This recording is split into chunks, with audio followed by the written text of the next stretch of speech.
Welcome back to Hot Flushes and Homework. Today we're talking about something many people experience during perimenopause and the menopause, but don't always have words for: relationships. And what happens when you feel deeply misunderstood by the people around you. That can be with a partner, with friends, with family members, with colleagues, and sometimes even with your children. If you've ever found yourself thinking, why does no one seem to get how hard this is? Why do I feel like I have to explain myself over and over? And why do I feel alone, even when I'm not actually alone? Then this episode is for you. Because feeling unseen during this stage of life can be one of the most painful and isolating parts of the experience. And you are absolutely not the only one who feels this way. When you feel unseen, one of the quiet heartbreaks of perimenopause and the menopause is the sense that what you're going through isn't fully recognised. You might feel like your struggles are minimised, as if the depth of what you're carrying isn't visible to others. Your tiredness might be brushed off with comments like, "We're all tired," or "You just need an early night." Your emotional shifts might be misunderstood, even labelled as stress, moodiness, or simply having a bad day. You might hear things like, "You seem fine to me," "You've always managed before," "Oh, just push through, you're strong." And each time you hear something like that, it can land like a small weight on your chest. Not because people are trying to hurt you,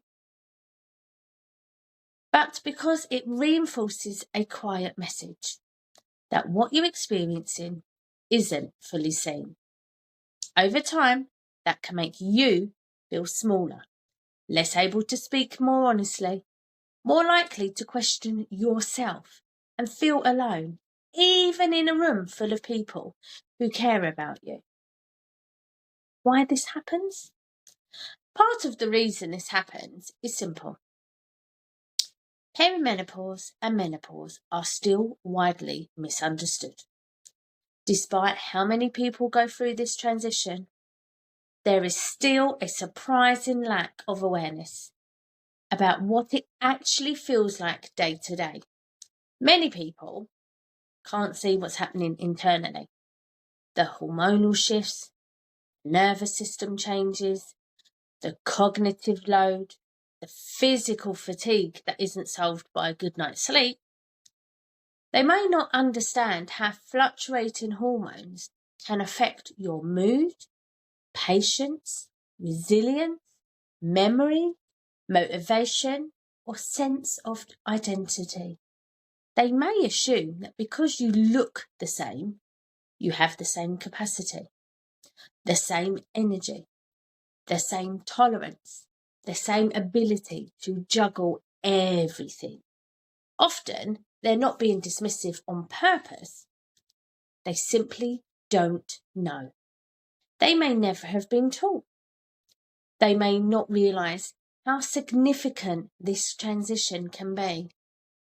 And while that context can help us understand their behaviour, it doesn't necessarily make it easier to live with. Because the emotional reality remains. It's hard to feel misunderstood, especially by people you love. The invisible load. There's also something else at play. The invisible load. Many people carry during this stage of life.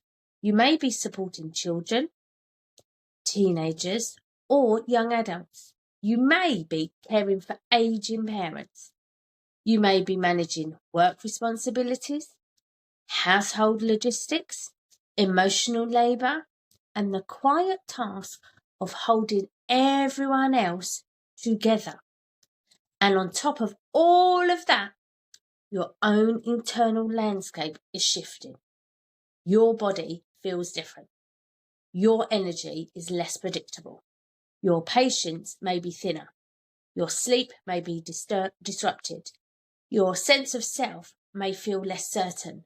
When others don't see that complexity, it can feel like you're carrying something heavy that no one else can see or acknowledge.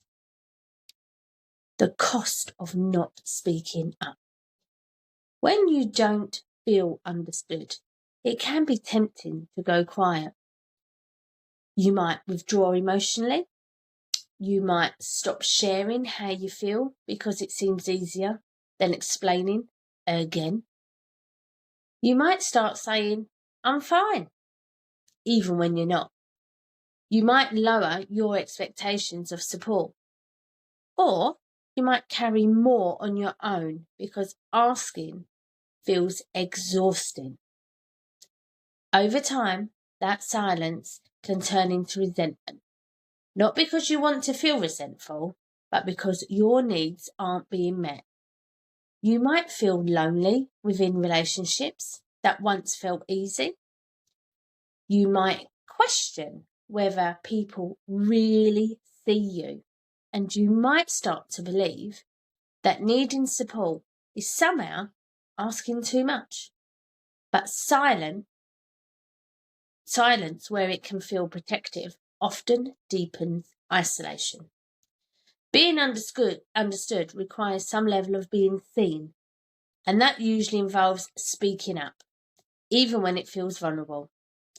Learning to ask for what you need, advocating for yourself during this stage can feel unfamiliar, especially if you're used to being the one who copes quietly. But asking for support doesn't mean over-explaining or defending your experience. It doesn't mean you need to justify every feeling. Sometimes simple and clear language can open the door. You might say, "I don't need solutions, I need you to listen. My capacity is lower right now and I'm doing my best. This is temporary, but it's very real. I need rest more than advice. I'm not looking for you to fix this, just to understand." These statements can feel surprisingly powerful because they set a tone of honesty without blame. They invite connection rather than conflict. And they remind both you and the other person that your experience matters. Navigating relationships with partners. With partners, communication can feel especially delicate. You may worry about being seen as difficult, distant, or not yourself. Your partner may feel unsure how to help or confused by the changes they don't fully understand. Sharing information rather than frustration can be a gentle starting point. You might talk about what's changed for you, physically and emotionally. You might explain that your energy isn't as predictable or that you feel more easily overwhelmed. Naming what's happening can reduce misunderstandings. It can also help your partner see that this isn't about them. It's about a transition you're moving through. Being honest about limitations can be an act of trust. It allows the relationship to adjust rather than silently strain. Friendships, letting them evolve. Friendships can shift during this stage too. You may notice that some friendships feel deeply supportive, while others feel draining or mismatched. That's normal. Not every relationship is built to hold every version of you. You might find comfort in friends who listen without rushing to fix. You might need more space, fewer obligations, more ease. It's okay to choose connection that feels nourishing rather than something you feel you have to do. And it's also okay to let some relationships change shape. Friendships, like people, evolve over time. With children, modelling honesty. When it comes to children, whether they're young or old, this stage offers a powerful opportunity to model something important: honesty.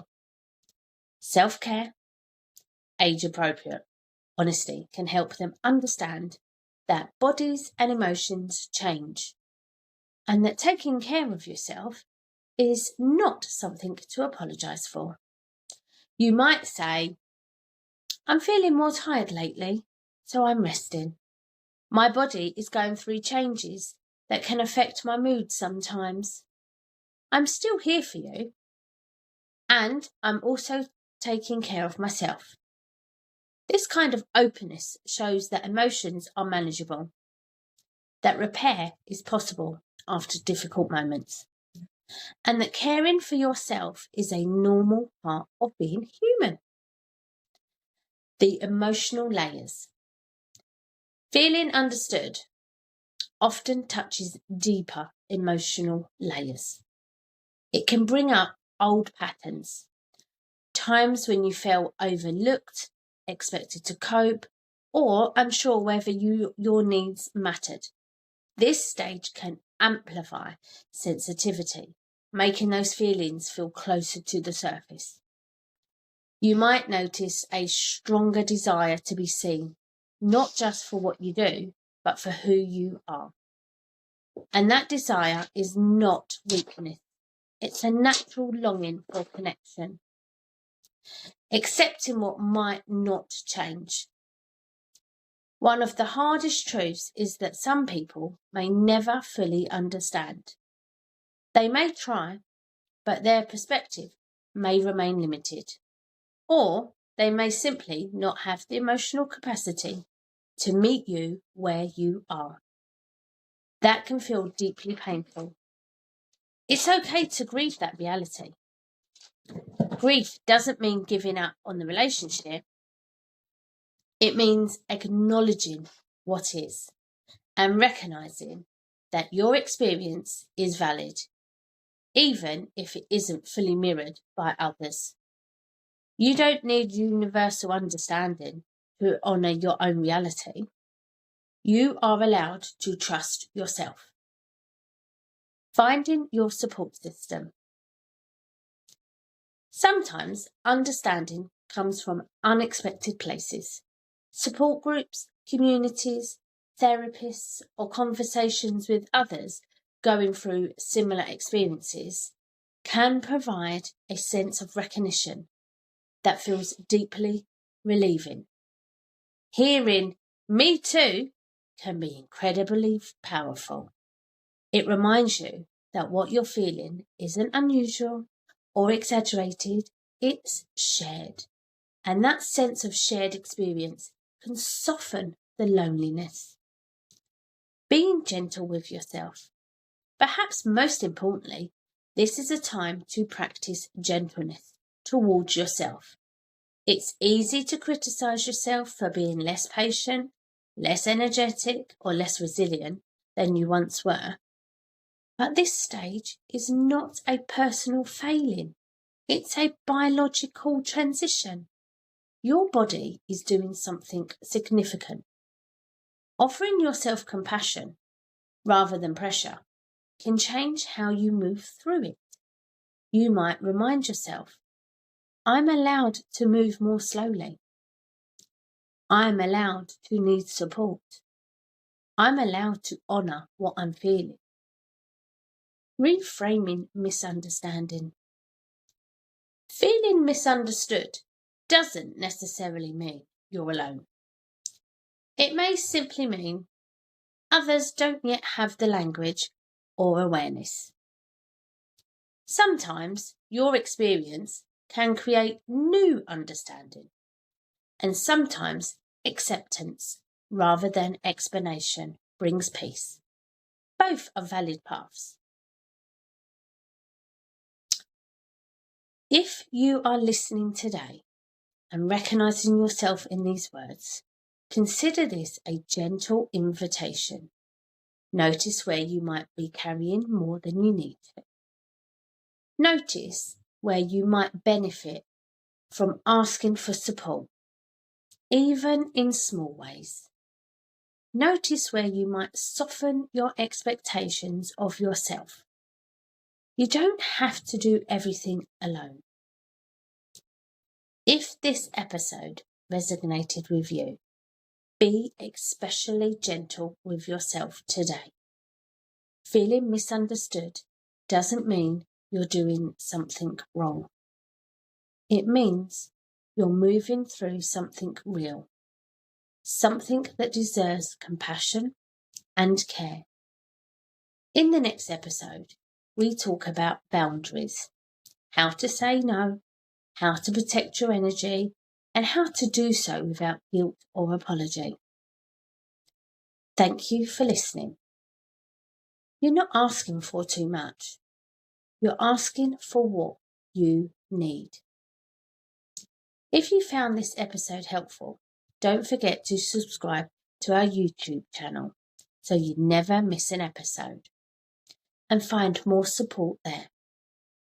If you know someone who might benefit from hearing this, please share it with them, because no one should have to navigate perimenopause or the menopause feeling unseen or unheard. Look after yourself.